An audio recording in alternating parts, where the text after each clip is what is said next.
like I basically had a couple of women report. They found I slipped up with one girl I was messing with. Basically, I slipped up. We were chilling, and something she said. I think what happened. I think she was complaining about. She wanted more from me, if that makes sense. She wanted more from me in like the bedroom and stuff. And I was like, you know what? She's having her fun. Like she's having her, you know what I'm saying? She's getting what she wants every time. Yeah, she's getting that every time, at least once. Yeah, and she's saying she wants more. Like I'm like, so I was like, this is an interesting topic because usually with my Facebook, I would think of something, and it's like straight from the brain to Facebook. Or if anything, like we should get into that on the show. It'd be fun. I mean, I have a lot to talk about, but we can always throw something funny. Yeah. But anyway, it's been a bit of a nightmare. But anyway, let's get straight into it. So welcome, brothers, to another episode of the Maxx Theory Show. I've got a special guest here today, Coach Josh Reif. That's his last name, right? Yeah, perfect. Yeah, Coach Josh Reif, aka Coach White Pill. Is that even an accurate term? That's my YouTube channel. So yeah, that's what I go by. But it's weird to just have that. So I like to put my real name up too. I don't have anything to hide. So. Yeah. Like Josh has got a very unique, kind of quite a niche, I'd say, philosophy in terms of the manosphere.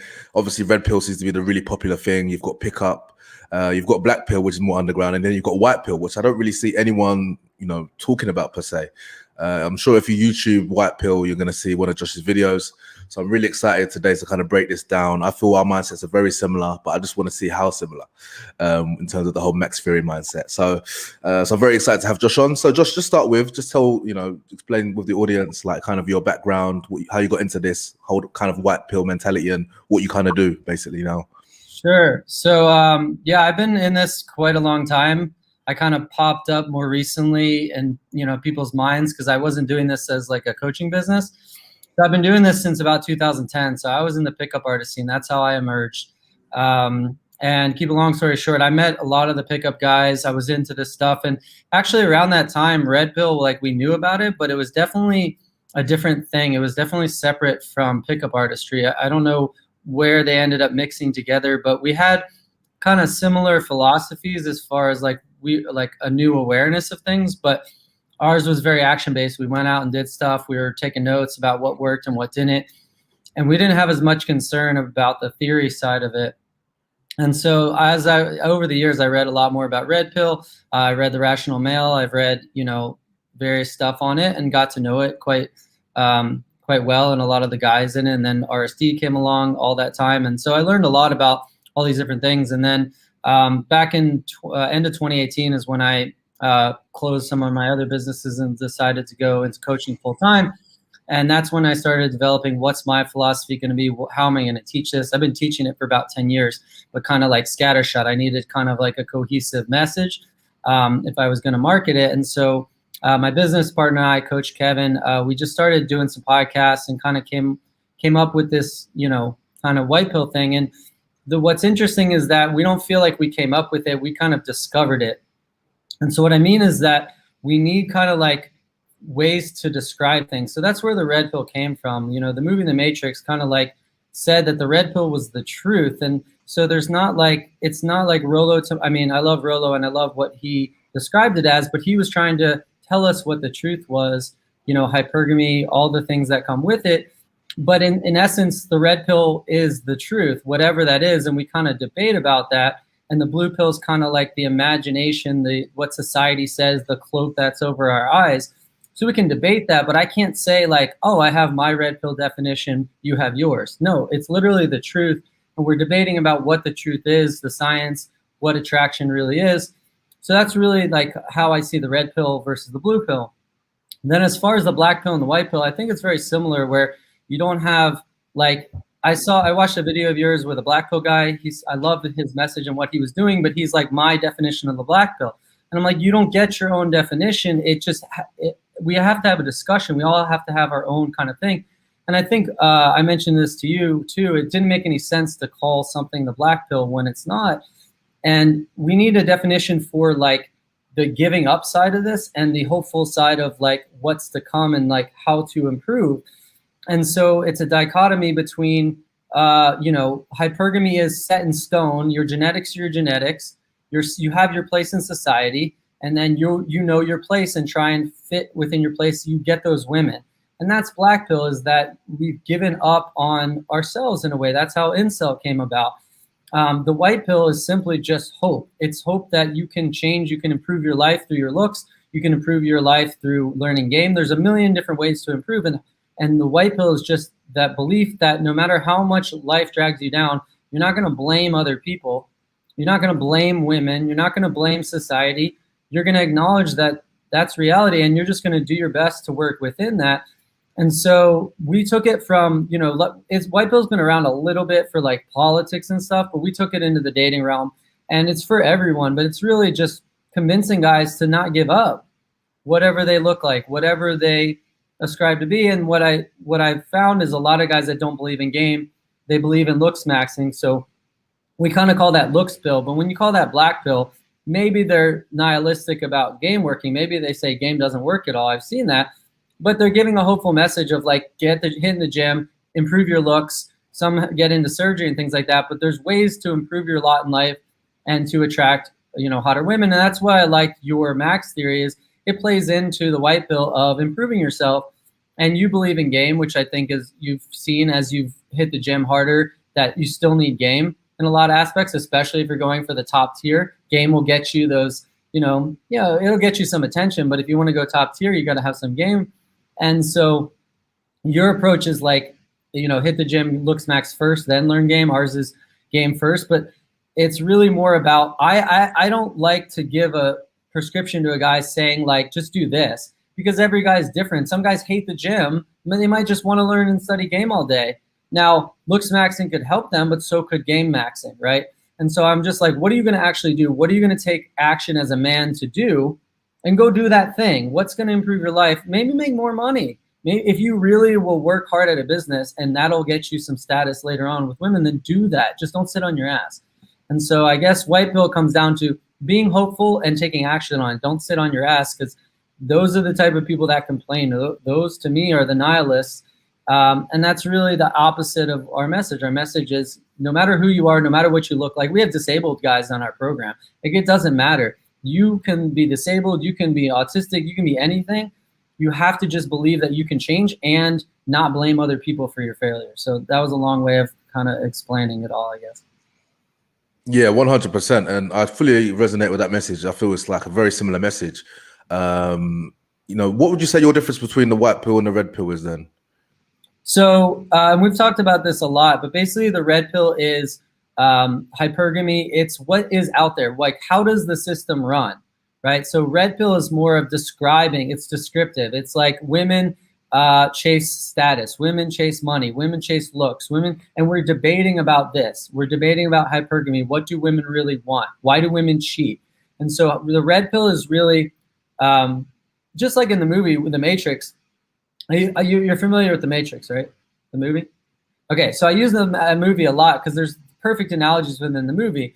And in the movie, everyone that's on the ship takes the red pill. Morpheus is taking it, Trinity, Cypher, Neo, they all take the red pill, but they all respond differently. So Neo is like, I can change the world. So he's white pill. Cypher is like, get me the F out of here, plug me back in, make me an actor, give me status. He's nihilistic. He's the black pill.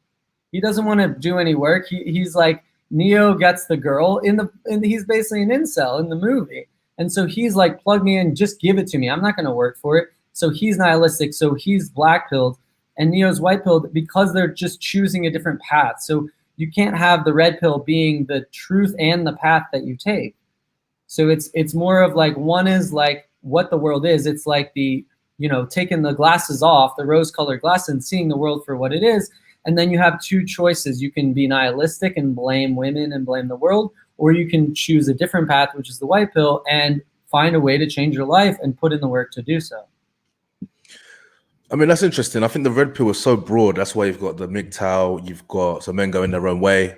So they're basically incels, basically, or they're just paying for hookers. And then you've got, that's probably the more extreme version. And then you've got like the kind of the red pill that I kind of resonate with. So like the alpha male strategies, for example. And I feel like potentially the only difference between that kind of red pill, so the people that, say, oh yeah, max out looks, money and status, and white pill is potentially just views on women and because even like red pill, they're into game and pickup. You got red pill dating coaches. I mean, maybe so. So would you say that's accurate, that the only difference between the ambitious red pill and white pill is views on women, or because that's the kind of difference I was trying to differentiate and try and make clear? So I'd say all the red pill communities, Coach Red Pills, the MGTOW, all those have a general agreement on red pill. Actually, they generally agree on hypergamy, right? So they generally agree that women chase this and that. Now the order, some think money matters more, some think height, something. They're arguing over which parts of the red pill matter more, but across, there are different factions on what they do about it. Some of them, like MGTOW, they've been divorced, and so they're dealing with, father custody issues, or incels have never been laid, and these other guys have been laid, and they're different like cliques within red pill and different coaches, but they all have a general agreement on hypergamy and what the red pill is. So they're all seeing in the same frameworks. They're just debating the finer details. Does height matter more than money or something? They're debating the finer details, but they have an agreement, right? So that's why they're kind of that collective. Where they diverge is what they're going to do about it. So are they going to give up and shun off women like MGTOW? We're going to give up on women. We're going to blame women for taking over, our laws. We're going to give up and move away from it, or just like trash them, or blame society, or we're going to do something about it to take action and change.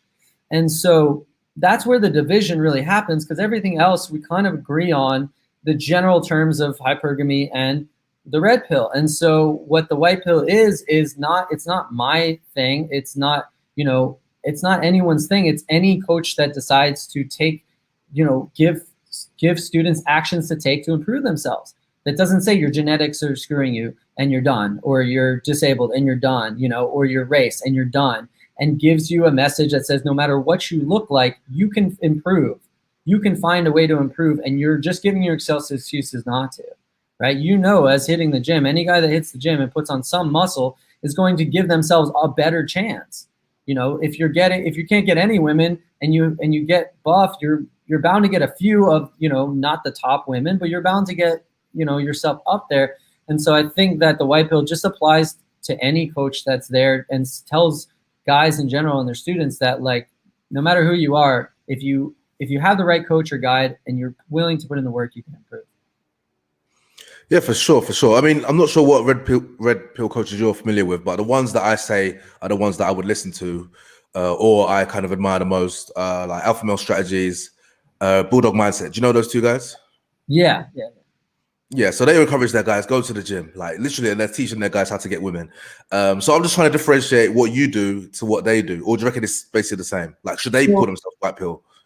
Yeah. So what I'm saying, I don't want to label anyone, but I'm trying to label kind of the idea, and it's like, what I'm getting at is that you don't have to it's not me, it just is. Like, we could call them, green pill or whatever. I claim it with white because it's opposite to black. But it's just a name for like putting in the work or not putting in the work and giving up, right? So I'm just labeling that. So in my labeling system, they would all be white pill. Now, you can call yourselves what you want. I call myself Coach White Pill on YouTube just to get the message out. And I'm like kind of the messenger, but it's for everyone. It's not my brand name. That's not the name of my company. I have a different name for my company, but the reason that I've labeled myself that is just getting the message out.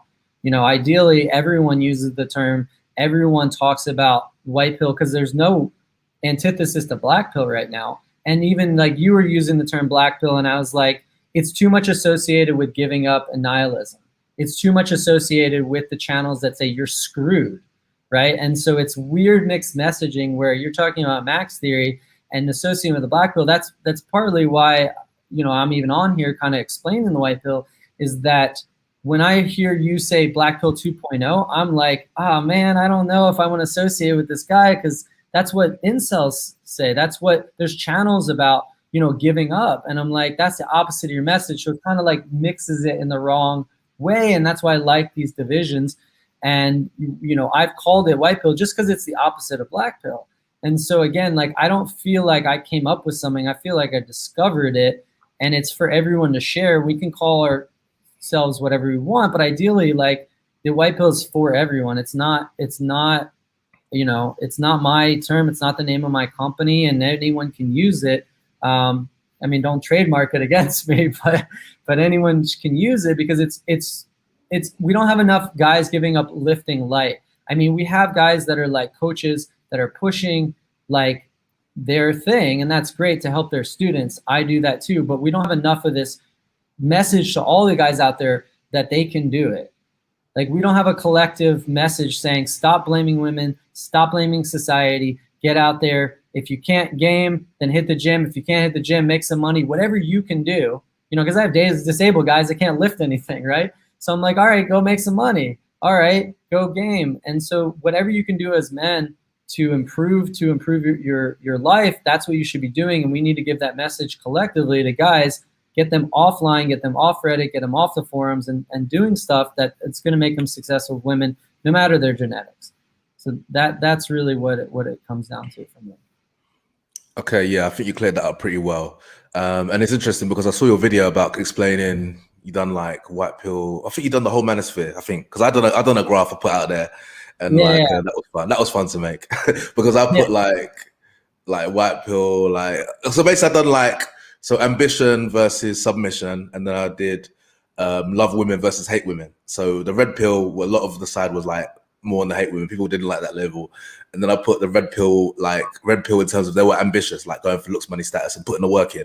And then you've got like the MGTOWs, which are like, you know, I'm done with women. I'm just going to pay, you know what I'm saying? I'm just going to pay money for escort or whatever. And then I had on the other end, I actually had black pill, love women, but then I put submission. And then I put black pill 2.0 or like Maxx Theory as love women and ambition. Does that make sense? And that's how I saw it. And yeah, and a lot of people did not want to be associated with that. So I had to change that quick. I had to like reverse because it's funny because I mean, that interview, did you see the one I did with Ian about the black pill? You said you saw it, right? Yeah, I did. Yeah, that was the one I watched. I think, yeah. So do you reckon he's black pilled or he's white pilled or whatever you want to call it? I'm trying to remember it, but I think he was very much into looks maxing. Yeah, and boosting testosterone. But he didn't believe in game as much. So I mean, I don't label people. So I make that more of a like looks pill. Like they believe in looks. But again, anytime you can improve, you have to separate that from people who think they can't improve. They have to fail. Like there's nothing they can do. So if you're giving people hope, you are white pilling them. It's like red pilling them, right? Red pilling is showing the truth. White pilling them is giving them hope. And so that's kind of how I'm defining. I don't want to label any person. They can label themselves. But it's confusing to me when someone says, oh, I'm black pill this, and we're doing looks maxing. And then I'm like, well, this guy is an incel who says that doesn't work. So it kind of like clashes together, right? And so I did a follow-up video labeling the communities, but that's where it gets dangerous because, you know, we're not in all these communities. And so we're kind of an outsider trying to label them, which is really hard to do, and saying they like women, hate women. I'm more of the mindset, like, where's your head at? And so in our original video, I didn't include any of the communities, and we went through the different characteristics of loser, incel. I mean, not the community, but just the mindset, alpha, and like fake alpha is another one we've covered. But different mindsets of different guys rather than the communities, because we're not experts on the communities unless we're like in that stuff every day. But it's interesting you say about the love women, hate women. I actually think all men love women, actually. I think that they hate the fact that they love them, and that makes them miserable that they can't get them. So they lash out through hate, but they don't actually hate them, right? And so I think, ironically, all men do love women. That's why we're on this earth. And so we have this passion for women. And when we let out hatred towards women, it's out of rejection, fear, pain, all those things. We hate the fact that we love them. So, yeah. Well, most men, I mean, that's some men will disagree with you there. Oh, a lot of men disagree with me. They're in denial about their love of women. That's how I feel. Yeah, or even men that like other men. Oh, yeah. Sorry. I mean, actually, my brother's gay. So, yeah, I get that whole side of it, but I'm just referring to straight men here. We can have a whole nother discussion on that. Obviously, you know, homosexual men like men, that's a different discussion. But just talking about straight men, I don't think there's any straight men that hate women. They actually lash out with hate. They talk with hate. They give hate, but they hate the fact that they love women. It bothers them because they are trying to eradicate them from their life. Yeah, exactly. And it's and yeah, and I hear a lot of people say like men aren't going their own way; they're being sent their own way by Yeah. by I, women, which I agree with. You look at a lot of these guys; they just look angry. They don't even have a proper picture. They have that MGTOW sign, the yellow, they're like a hazard sign of like the road. Have you seen that sign on their Facebook profiles? I'm trying to remember. I don't know, but I know what you're talking about, that kind of mindset.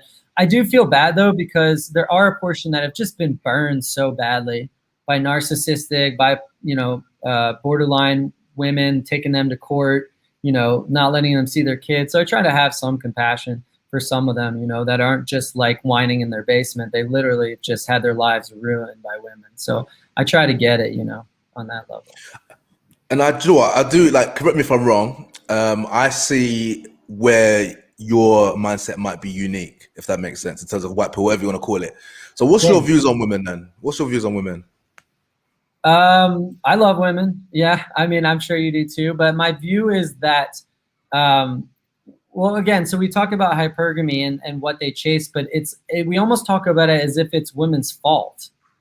It's like, it's not, it's just their biological nature. And we also talk about it very one-sided, where we don't have faults and as men, and we don't have a biological nature that, wants the fittest women, right? So we have hypergamy for men too. And so I think that it's a balance. Like if I'm, in a monogamous relationship, I want my woman going to the gym all the time. Society would be like, what the hell, man? But that's what I would want, right? That's what she's providing to me. Obviously, we have this stigma that we can't want that. And, this whole society has changed into accepting people for their bodies, but that's just not reality, right? And so we're going to go after fitter women. And so, we want a great personality in a woman, but we also want her to be fit. And so if we're going to demand that, I think that it's weird for women not to demand, status and money and looks from us, and the what we try to put in. And, I love women, and I love women that respect men, that put in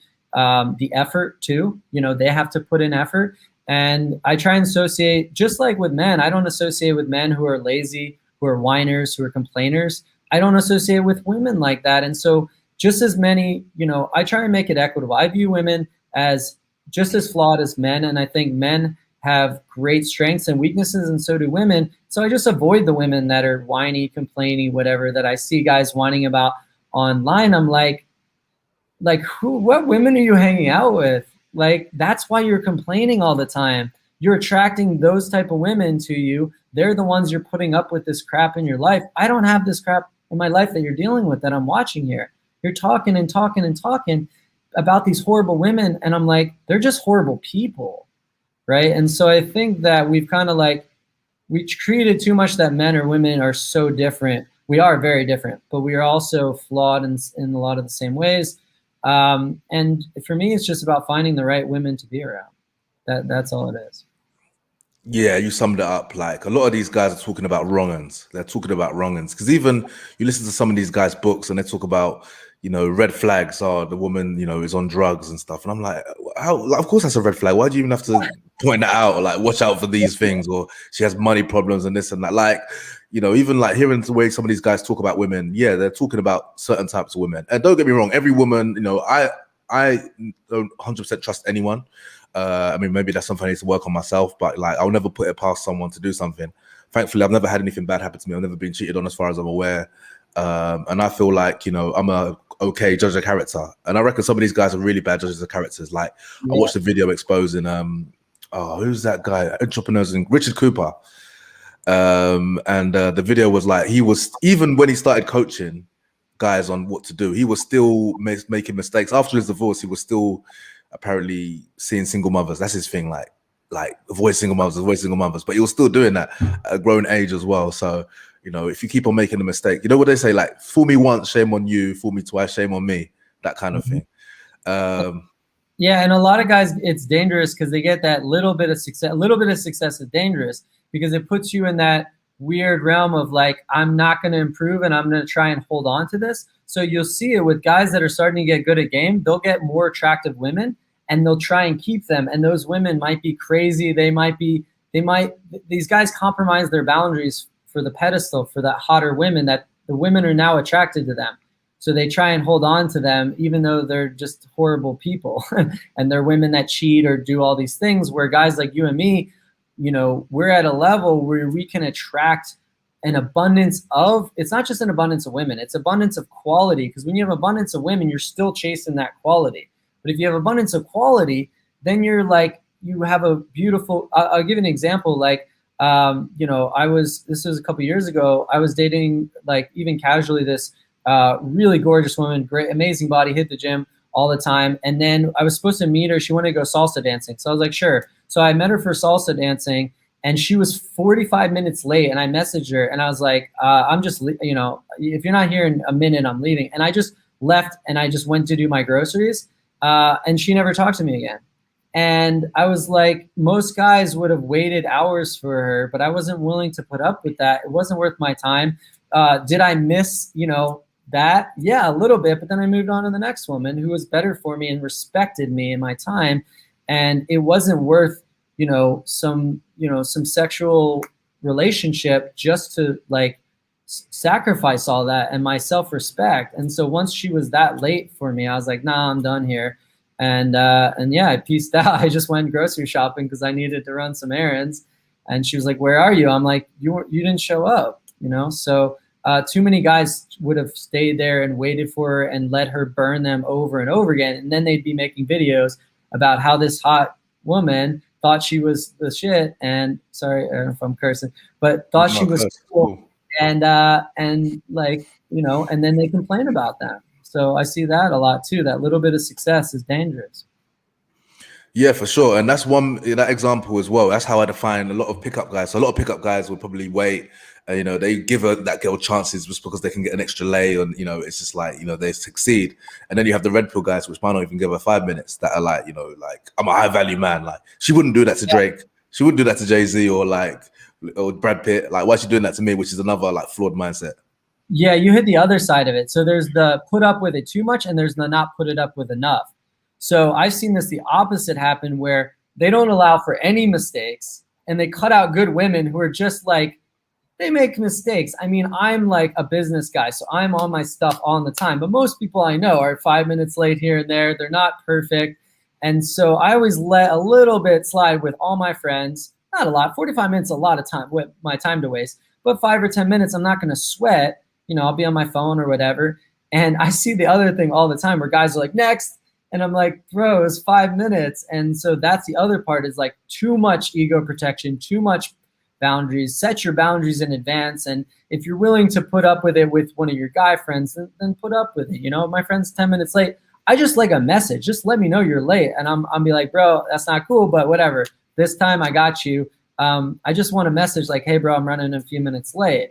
And so it's more that respect thing. But yeah, I've seen guys who are like, no, she didn't do this, this, and this, or she didn't do my laundry, or, you know, that old school mindset of like, she has to be super subservient, is gonna bring in other types of toxic women. So for sure. So Josh, you seem like a really nice guy, confident. You know, I really like your mindset. What do you think about white knights?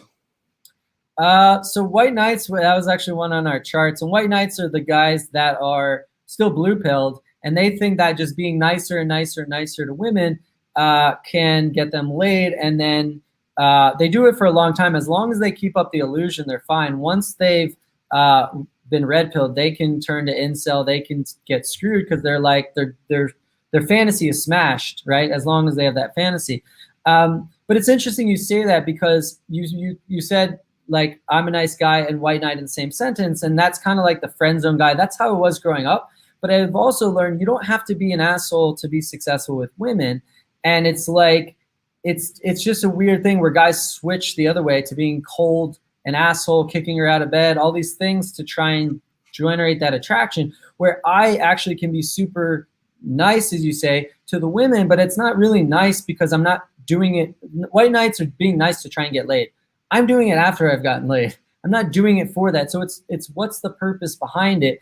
And then I have my boundaries. So it's like, nice guys have no boundaries. They can get walked on. And I don't get walked on. So if you cross a boundary with me, if you're my guy friend, if you're a woman, whatever, I'm like, nah, bye. I'm either bye or like, you better get on your knees and beg me for forgiveness and I'll give you one more shot kind of thing.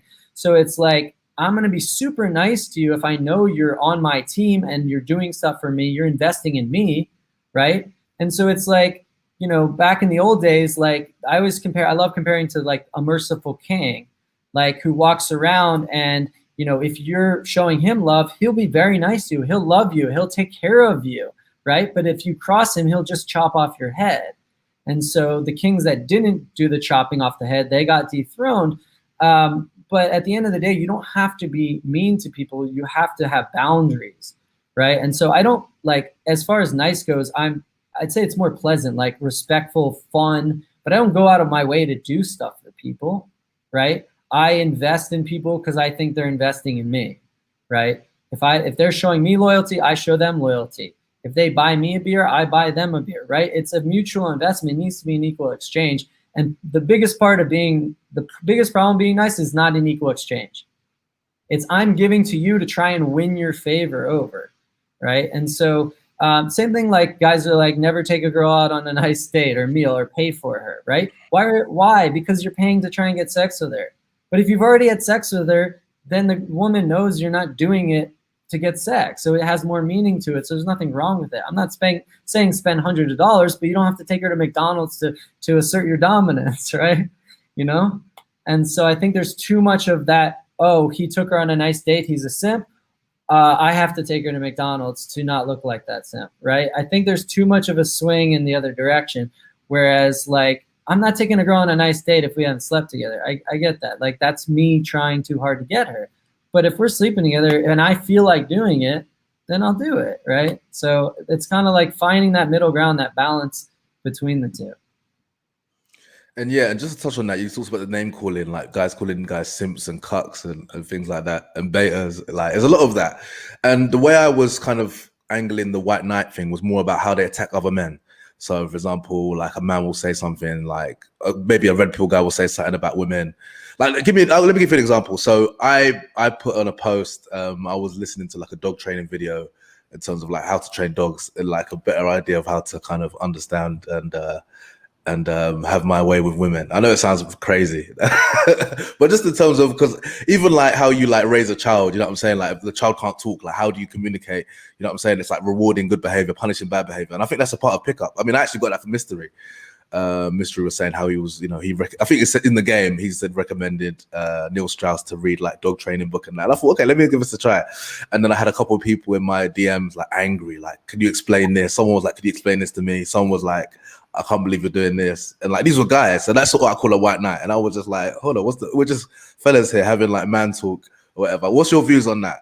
Yeah. So, well, by the way, I didn't take that personally, the white knight thing. I do feel like I'm a nice guy, but like what I get as is there's different elements. Like I won't say it, but it's also, you know, it comes across the wrong way. Like treating women like objects. We run a fine line, especially in pickup, with treating women like people versus objects. So when you're telling me that I'm reading a book on dogs to get to work with women better, it sounds like you're treating them like dogs, right? That's the comparison. So it comes across the wrong way. I can see that. Now, guys talking to you, I don't know if that's white knighting because, again, there's no woman watching it. So maybe in the comments, if it's public, then that would be more white knighting.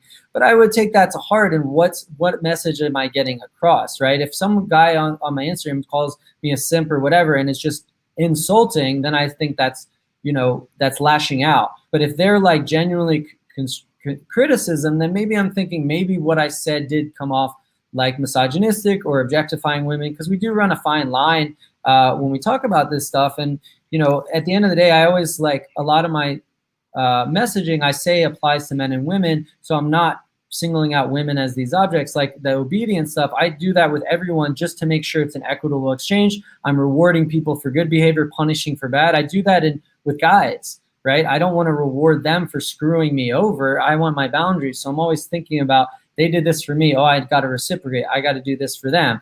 You know, I got to reward them for, you know, doing something good for me. And I don't think there's anything wrong with that. So I always bring my guy friends into the discussion to show it's not really about the women. It's about how to interact with human beings in general.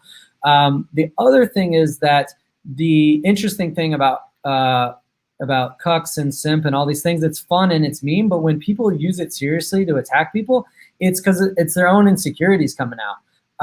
we have this thing, me and my assistant coach, my business partner, Coach Kevin, we call them falfas, which are fake alphas. And it's all these guys that if you have to call a guy a cuck or a simp or whatever, you're doing it to try and elevate yourself because you view yourself like that. You're trying to, move yourself up. If you have to call yourself an alpha, you're not one, right? And so I don't have any alpha. The word alpha doesn't exist in any of my marketing materials because it's like saying, hey, I'm rich. It's like, okay, you're probably not rich if you have to tell everyone that, right? And so that whole idea of calling guys names is born out of their own insecurities for not feeling like they're the alpha. That's how I feel. And that's how guys lash out in general. And it's interesting too, like these guys, like whether they're incels or they're falfas, they lash out as well when they're critiqued. I don't get into it. Like it doesn't bother me because I know they're either they're insecure about it or they're in pain about it or something's wrong about it. And I'm out here to help them. So it's really funny if you go to if I don't have a big channel yet, but all my comment sections where people attack me, I'm genuinely like respond to them as positively as I can. I almost assume that they said something nice to me because I want to help them, and me calling them names back and forth doesn't help them and it doesn't help me. And you don't grow a following just like by attacking people. So okay, some people do. There's some notable dating coaches that's all they do, isn't it? Well, yeah, I mean they attack other coaches, not the commenters. Oh. I mean I don't attack like, people asking for help or people commenting. Yeah. What kind of negative comments do you get? What's a common theme? Because it doesn't like everything you're saying. I'm like, what could you disagree with so far? Yeah, so a lot of guys that don't think it's gonna work, so they'll they'll say that I'm coping or that like this stuff is crap or bullshit. It's not going to work. There's a lot of that. A lot of nihilism. A lot of like you're lying because it doesn't work. So calling me a liar, saying all the stuff that they can change, they've already tried, kind of thing. And then just like fakes or whatever. I get a lot when I call out other coaches sometimes on their advice.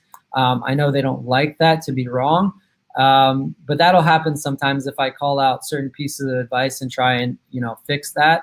It just depends. I've been told my YouTube following isn't big enough to give advice, even though I have a lot of YouTube videos, but I focus most on coaching. I don't really focus all that much on YouTube. It's kind of like, I auto post and stuff, but yeah, I'll get critiques from all sides, and the bigger, you get, the bigger I get, the more haters we'll get. But it's just, it's just about putting out a good message and seeing which guys resonate with it. Yeah, it's funny. I know you mentioned the whole alpha thing. It's funny because my main like free book kind of like lead magnet I've got, my free book is called The Alpha Male Body Blueprint. So I was like, oh, interesting. That's related. It's all about the gym or looks maxing, or what's your guide about? So the Alpha Male Body Blueprint, yeah, it's a fitness guide. So just pure about gym. So maybe it was just the title, but it's basically just fundamentals of training. A lot of it's mainly mindset. There's a couple of programs in there. And just mainly just the mindset needed to get results, because gym's not hard. You know what I'm saying? You got the equipment there, lift it a couple of times, this and that. But it's just like the mindset of consistency, intensity, obviously approach to food, and kind of like patience as well. They're the main ones that get results. So yeah, so I thought that was quite interesting. But yeah, you're right. Like if you're running around saying I'm an alpha, and even like wanting validation. You don't do that. I mean, I don't care if it's in some marketing that says, I just meant personally, but it's just more the guys that constantly say it, or the guys that like tell people they are. Like if you put it and say alpha, blueprint or whatever, that's cool. Like I don't care about that. It's just what you call yourself and how you present yourself. And I noticed that too, like especially how you engage with other guys, like you engage with different coaches and things like that, and you're doing it like not like you don't try and posture them. You know what I mean? You don't try and front like I'm alpha dog and you're lower than me. You're very much equitable, where it's like you're looking for guys that are on your level, that are working hard, that are trying to help the world, that are trying to help other guys. And you have no kind of like frontness to you, which I think is why so many guys connect with you and feel you're so genuine about this. There's not a lot of bravado, which I think is really awesome, because you see that online, so many chest beaters kind of thing. Yeah, for sure. And that's the reason why I'm upset. I'm off Facebook, but obviously YouTube's there. And literally, I think I've got like a completely private like different account. It's like a woman's name, and I'm just posting in like one group, whatever. So it's not. So you're gonna be wearing a wig soon and dresses and stuff. Yeah. My name's Kathleen on Facebook. Yeah, right. Yeah. So it's what what can you do? Facebook are onto it, and it's just to touch on. You touched on coping, which is funny. Like I think that's such a hilarious term. Like like coping is like that's probably what people like. If you try and do something about it, you're coping. You go gym, you're coping. Like if you believe in God, you're coping. Like it's crazy. It's such a negative mindset to have. What do you think about looks then? How important are looks? Because obviously you said you've come from pickup. Like, what's your views on looks? Yeah, so I think it really depends on the community, and it's like it kind of varies. But some people overvalue looks, some people undervalue looks. So I try and be in the middle. I've seen in pickup where looks matter way less than a lot of guys think, but they matter a lot more than different guys. So, for example, like when you go into a bar, if you're next to a short, overweight guy, you're going to get that first instant attraction. So I do think instant attraction has to do with looks, right? But what I call spider game is like a spider web is like, if you can get her caught in your web, you have time to reel her in. The more time you spend with a woman, the more game you can use. Right. And so it just makes sense logically. If I have like tons of game and you have tons of looks, who has the best chance when we walk up? You, because you have the looks. That's the first thing she's going to notice. My game book doesn't just open. Right. And so looks matter in that snapshot. And what's interesting is Tinder came out in 2012. I was on it from the very beginning. There were a few apps before that, but that's when online dating started to boom, right? Did Black Pill exist back then? No. Did looks maxing exist back then? No. So where did it bear out from? From the online dating apps. And why is that? Because looks matter way more online. Well, actually, photography matters most. Angles, lighting, all those things. But after photography, looks matter online way more. And what happened with online dating? It gave a guy's excuse not to approach. Because if you didn't have online dating, you either went home alone or you approached. That's the only options. Now you can pretend like you're doing something by swiping and getting no matches. You can pretend like you're approaching online, and then you can complain. And so dating got a lot harder when it all moved online. It shifted towards the top tier genetics and top tier gym goers and top tier looks. And so before this, I feel like a lot more guys that were average looking got laid because they had to approach, and approaching, the guy who approaches beats every guy who doesn't approach. So if you go to most bars, you can find tons of great looking guys, Chads, that are just standing there. Tons. And they can be getting laid on Tinder, but how many guys are actually in the bar if you walk around looking at guys approaching? Not nearly as many as you think. Maybe 10, 15, 20% of the bar is even walking up to these girls. I mean, I was just out the other night, and they're just like, there's tables of women where no guys are talking to them. They don't know how to break into a group of 5 women, right? And so these guys complaining are all looking at just swiping, and they're just swiping and getting nothing. It's getting harder and harder for various reasons online anyways, because the apps want you to pay. But regardless of that, all this is born out of that. So I do think if you're doing online dating, you have to looks max. You absolutely have to improve your style and your muscle and your face and how you dress and all the things that you can within your control. If you approach, that helps a lot too, but so does game. And so once you're on the date, once you're in the bar talking to the girl, game takes over because she already knows what you look like. And so I think that's why looks are overvalued as well, because once she's interacted with you, she knows exactly what you look like. So how can you go up from there? She already see you, right? You can only go down with your game. And if you're like top 1% in looks and gym and maxed out, you can't go up if you have crap game. So you're trying to shut your mouth and take her home, basically, right? That's how they rely on it. They get laid just by shutting their mouth, not messing it up, because a lot of guys screw it up and then trying to take her home. And the top 1% will, but as you go down, down, and down, other guys like me are going to start to come in. And, I know that looks don't matter nearly as much as guys think, because I used to game with wingmen that were way better looking than me, way taller than me, and it didn't matter. Once we were in the conversation, the girls would always come up to him, and then I would always pick which girl I wanted. That's how it worked, because when you're it's a status game too. You might think about this, like, okay, who's going to attract a woman more? The 35-year-old decent looking guy who's 5'9", who owns the company, or the guy who's serving him his drinks? That's a fitness model. Guys would say the fitness model. They're just wrong. As long as the guy who's 35 and owns the company has decent looks and decent game, he will destroy any of the guys who with the top 1% looks. I'll argue about that all day, because why? All the hypergamy is in his favor, the money, the status, right? And in the interaction itself, maybe if she met them separately, but when he's serving him his drinks, you think that he's bossing him around, she's going to be attracted to him? No, he's demeaning him, not demeaning him, but he's above him clearly in that status, in that social status. And so I think when you're talking about looks or game, they go back and forth between the two, but status beats everything. Status just destroys everything. So what's deciding who's the status? Game plays into that. Social status, how you present yourself, who's confident. That's probably the boss.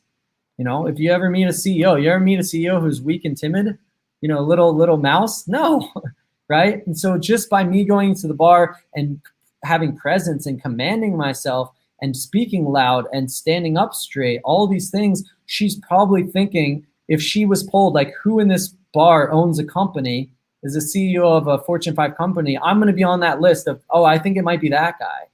You know, how do I dress? How do I look compared to the other guys in the bar? You know, she's not going to pick the guy who's just like fit just because he's fit. So, I mean, you know, I know I went on a while there, but yeah. All right, let me give you a couple of examples and let me just get your thoughts on that. So you see that kid in Walmart that went viral, like had like 100,000 subscribers or whatever. He was like the Ellen Show, this like white, like blonde hair, blue-eyed kid who was putting the food in the bags, and the woman took a picture. I don't think I saw that. Yeah, I didn't think I saw that. You didn't see that? Okay, that's one argument that these black people guys will say. Like, he literally, all women are desperate for him, and he has zero status. I mean, you're probably working minimum wage in Walmart, and like women were desperate for him. And then give all those examples of those criminals who have their mugshots, and the women are like he can rape me, or he can, you know, I will send him money in prison, like desperate for him. Like, in terms of status, in terms of the, like, that's probably level with a bum. Like, if you're, you know, average, you know, felon, you know, you're probably, you know, same status as a homeless person, would you say? And what do you think about those women? Because I've seen them. You must have seen those ones, right? Well, so there's a couple things going on here. What gets popular in YouTube? What gets popular in news? What gets popular anywhere? Anomalies. So what do we talk about? We talk about celebrities, billionaires, felons that look like models. These are anomalies. These are rare, incredibly rare. And then we try and apply them to our real lives, right? Which are, it's not like that. And so one is that, like, the model that you're talking about, he was actually like, you know, they wanted to pay him to be a model, the con. So of course women are that. He's in the top 1% of genetics. But they're like, okay, I want him, but they didn't put him up against CEO of this company who's a good-looking 35-year-old man. There's not a comparison, right? So they can like both. I'm not saying that women can't, but if they had a choice, maybe one would sleep with them, but then the other guys, one they want long-term. Now, some guys would say that's the beta buck side of it, but no, they want him to sleep with him as well, right? I think there was a study on women have more orgasms with richer men. There was something weird like that. But basically, all elements of status play in. And so looks is one element of status, because taller men get more higher positions in companies too. So looks, genetics do play a part in status, and conveying that people feel safe around taller men. So taller men get more status. So that's a looks tied to status kind of thing. And so I think that there's different factors, but when you look at those results, those are anomalies. Like, how many homeless men or women trying to sleep with? Very rare, right? The Ted Bundys actually, it's more of that's like a female trigger of attraction, but they're still scared of him. I mean, he's murdering them, but the bad boy vibe, I get that kind of has a excitement to it sexually. And there's different elements and ways to play on women's emotions, but at the end of the day, like, you know, the different status in those indicators, men that have, it's just a balance of the two. What's the game? Like, Ted Bundy was really charismatic, so he had a lot of game without learning it, right? So you could say all day that he was just this like murderer and they all wanted him because he committed murder. No, he had charisma. He had decent looks too, but he was very charismatic. Actually, serial killers have to be to lure their prey, right? So psychopaths are very charismatic. They have game, essentially. Like, game is just mimicking charisma. That's all it is. It's mimicking natural charisma. And so it's developing a process, because natural game exists. So why do we have to learn it? We're learning how all those things work. But actually, like I would, I grew up with some of these things, like being an extrovert, learning how to be charismatic and make friends and things like that. That's all tied into game. So when people point to this guy or that guy, I'm saying like, yeah, A, it's an anomaly, and B, they have other things going on. It's not, the women aren't attracted because he's a homeless guy. They're not attracted because, now looks in that instance played a part, but you're not giving them the option of a stable 35-year-old Fortune 500 CEO who's decent looking, who's like an 8 when this guy's a 10, right? All factors involved. Now, if he looks like a frog and he's 5'2", the gap's too big for him to make up for 1% in looks, right? So there has to be comparables. But if you're given like average looks and average game, mixing it together, you're going to find ones that can beat the other. And so I don't think looks wins out, especially given time. They're also looking at these guys. They're just looking, right? They're not spending time with them. There's a lot of guys who would destroy me upon walking up to the woman. I won't have a chance because she's just going to instantly be grabbed onto them and their looks. But give me 5 minutes alone with her and 5 minutes alone with him, and I'll get her. Right? So it's like in the direct competition of just looks, because they're watching, women are watching him on TV, right? They're seeing pictures of him. They're saying, I want him, I want him. But these other guys that have game aren't having the time alone with her. Give them the time alone with the guy with game, and the guy with game will win. Period. Yeah, I mean, they say, go on. Yeah. The last thing I would say is the woman has to be attracted first. So there's a bare minimum. So you have to get your looks max up for her to say, I will give him a shot, right? If she's not giving you a shot, you can't game, right? So you have to get your level up to, I'll give him a shot. But she could be like, oh my God, this guy's like gorgeous, I want to fuck him. And then this guy, he's okay. I'll talk to him for 5 minutes. He's not bad looking, right? So that's the gap. If she's like, oh, he's gross, you can't game her. You got to get your looks and your style and everything up for be like, oh, I will give him a shot. And then you can beat the guy where she's like swooning over, Yeah, exactly. And I was going to touch on that. But I reckon like our approaches will be very similar. So I guess, if someone comes on your coaching program, I mean, let me not put words in your mouth, but I mean, you tell me. So someone comes on your coaching program, what are your steps? So the first thing is that I have like tons of training, but we got to customize it because every guy's different. And this is the problem with most programs out there. They just say, here's the steps. And I'm like, no, you're a dude. What happened in your life? Were you sexually abused? Did you have an absentee father? Are you 5'2" or 6 foot? Right? Because we have guys that are like 6 foot and shy or 5'2" and outgoing. Right? They can't have the same program. One guy is like has to get over his insecurity about being short. The other guy has to get over his insecurity about being shy. And so I try and figure out what's your problem. And we actually start with the internal mindsets because a lot of it's self-esteem. You need to have a base level of self-esteem to start gaming, right? Otherwise, you're just going to take that rejection and go lower and lower and lower. And so a lot of guys that come to me are just like, they need help and they struggle. If you're just looking to, go from 8s to 9s, you're not going to sign up with me. Your need's not high enough, right? The guys that come to me want a fulfilling dating life that don't have it. They don't have that abundance. And so we start with a lot of it's in their childhood. A lot of it's those frames that we developed as a childhood. Why are we afraid of approach? Why are we afraid of this? Why are we screwing up this? We really dig into what's causing the problems in their life because this is all natural for us, right? If we went back thousands of years, some of us would die, but the ones who are strong enough to fight or do push-ups and get stronger would fight and would get the women. And we have a process where we didn't talk and come up with game. So we know how to naturally attract women. We have these frames that get in the way that cause us to act differently when we're raised by single moms and we don't have a masculine figure in our life, or we have a disability and we think we're lesser than. We think we're genetically inferior and we have to overcome that. And so a lot of this game stuff, the techniques are like the icing on the cake. They are extremely effective. But if you just copy a bunch of techniques, you're never going to feel like you. And a lot of the women will they might sleep with you and then they'll be like, this guy, he was running some routine. Now we're done because he's insecure. So we start with the internals and then we quickly, instead of just doing mindset all day, we move on to taking action on them. And we work on insecurities, we work on approaching, we work on online dating, we work on everything. So, Yeah, that's that makes total sense. Because even I was going to touch on, like, if I was, if someone wanted help and they were like, yeah, you said the 5'2" frog or whatever, you just have to look at different approaches. And maybe cold approach isn't for you. Maybe you need to run some kind of social circle game or use social media to work in your favor. Yeah, that makes sense. That's probably. I mean, would you say, no, do cold approach? Go on, speak to that. No, yeah. Right. So I don't do any of that. I don't put any limitations because guys are like, do online or do approach, and I'm like, why would I limit my ability to meet gorgeous women? They could be anywhere. Why, if you give me a new app called, Maxx app, and you're saying there's hot women on there, why would I not use it? Why not try it out, right? Why not get good at it? So if women exist in the world, why would I not approach? If women exist online, why wouldn't I try get better at online? I should be doing it everywhere. And so different approaches are, some of the guys need to look, I mean, all guys need a looks max, but some need it more than others. Some go to the gym enough, and so some of it, we do looks maxing as well. We do recommend they hit the gym. We do.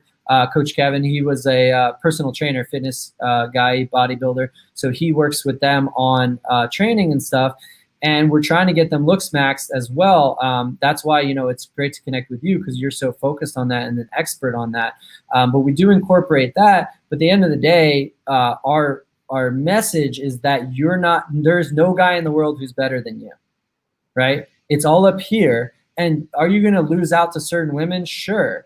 But you could take the best looking dude in the world, and how many women can he sleep with? Maybe 7 a week if he's like the god, right? 8 a week, which is impossible anyways. But let's say that there's billions of women in the world. So there's no reason you can't be in the top 20% of men. And that's originally what we started with, is just get into the top 20% of men. You can be that. And the reason why disabled guys can get in the top 20% of men, no matter your race, no matter what you look like, no matter if you're 5'0", is because 80% of men will never put in the work to get there. And they will not put in the gym work. They won't put in the game work. They won't put in the mental work. And I fully believe that up here and, putting in the work and taking the action, any guy can get to the top 20%. The reason that 80% will never get there is they don't believe it. They don't have a coach to get them there, or a guide or a mentor to get them there. And they just won't, they're too lazy to put in the work, and they're just happier to complain about it. So the guys keep themselves out of the top 20%. And once you make it to the top 20% of men, you're getting with 8s, 9s. I don't think 10s exist, but you're getting with basically as many or any women that you want. Not individual women, but you're having an abundance of beautiful women in your life. And would you define that as success when it comes to women and relationships?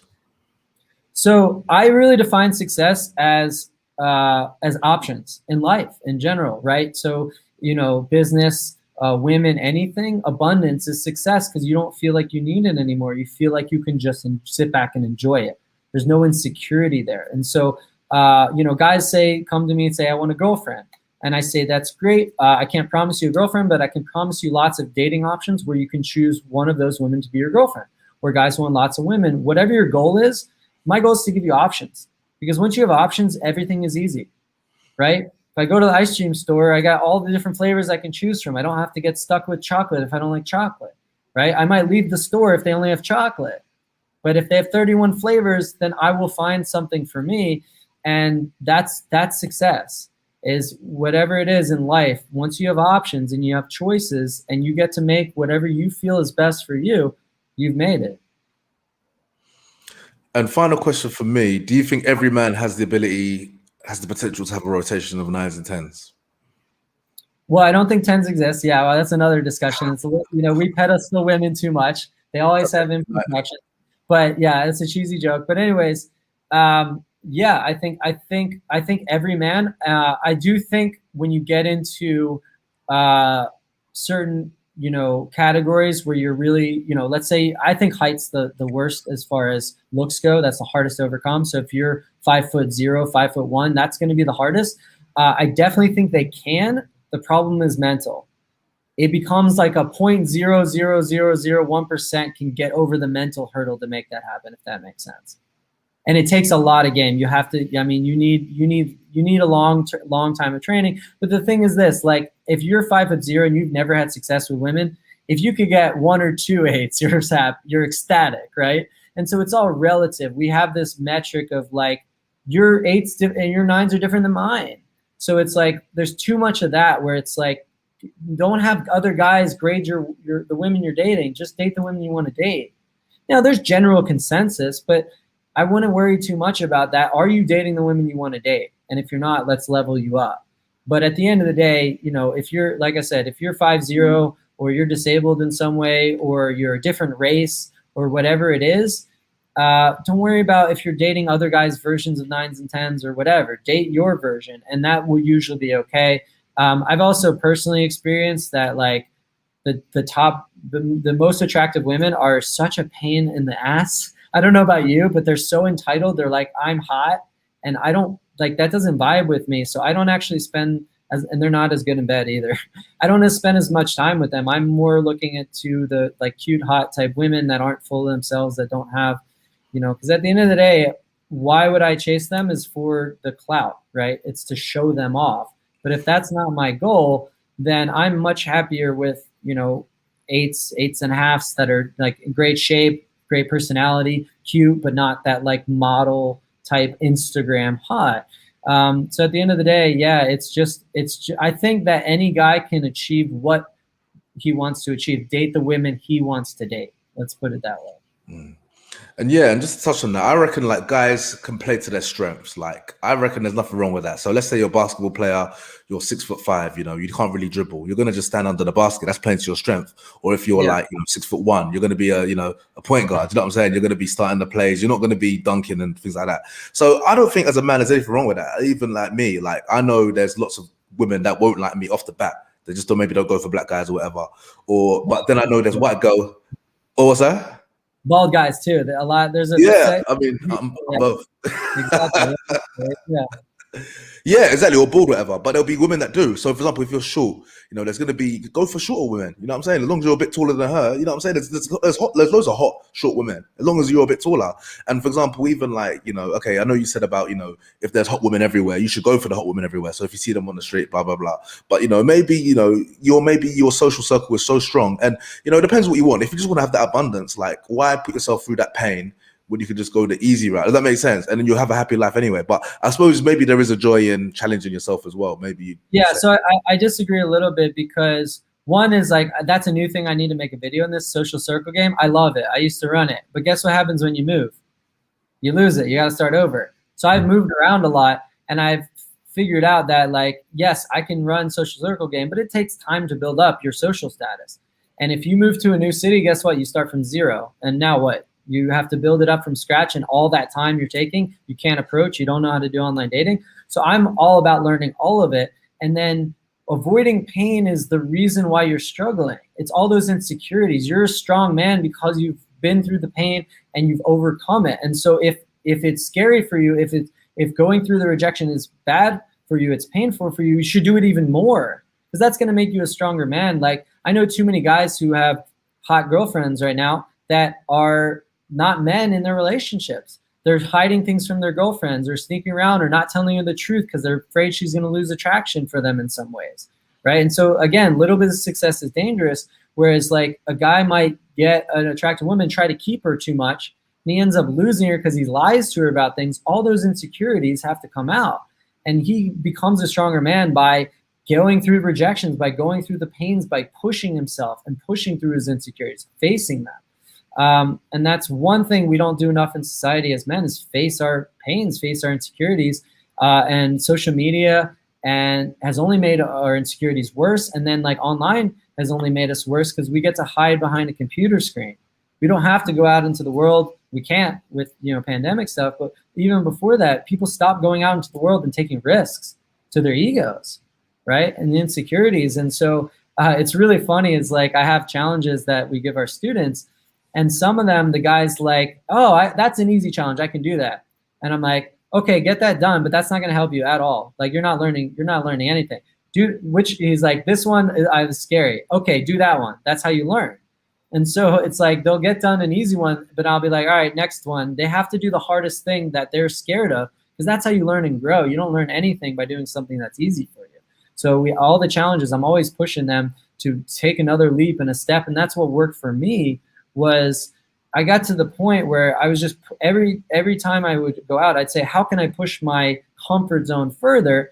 And now I don't care. Like, I don't care. Like, there's no such thing as embarrassment to me. Like, when I go out, like, I can't be embarrassed because I just don't care. Like, you told me, if you told me to go to a bar wearing a dress, I could do it. So I just don't care. Would I feel a little awkward walking in? Sure, because I don't do that every day. But it wouldn't take me any kind of like, I wouldn't have any anxiety about it because I've done crazier stuff. And once you've put yourself out there and done crazy stuff and realize that most people are not, they don't care. They just don't care. They think it's funny, and then they turn back to their friends to talk to them. They're not talking about you. They don't care. There's no judgment. You know, people are in their own lives. And so as men, we got to get over insecurities and put ourselves out there more. And so if it's painful, that's even more reason to do it. Nice. Yeah, I mean, we could probably talk all day about this. I like to kind of keep these like an hour long, but yeah. I get rambling, but yeah, it's fun to talk about. So no, wicked. So Josh, tell everyone, how can they, if they want to seek your help or they want to find out more about you, what can they do? Sure. So best place to find me is joshreif.com. It's spelled the same as my name here. It's got all my links and everything. It's got a free guide to how to meet women on Instagram and Facebook. So that's the best place to do it. We have a podcast, the White Pill Podcast, but all those links are on my website. So www.joshreif.com. Probably the easiest way to find all my different YouTubes and links there.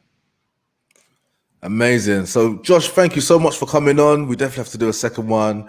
Guys, I hope you enjoyed this one. I hope you got some great value, and obviously like, subscribe, and I will definitely catch you all on the next one. Yeah. Thanks for having me. Oh, you're welcome, man.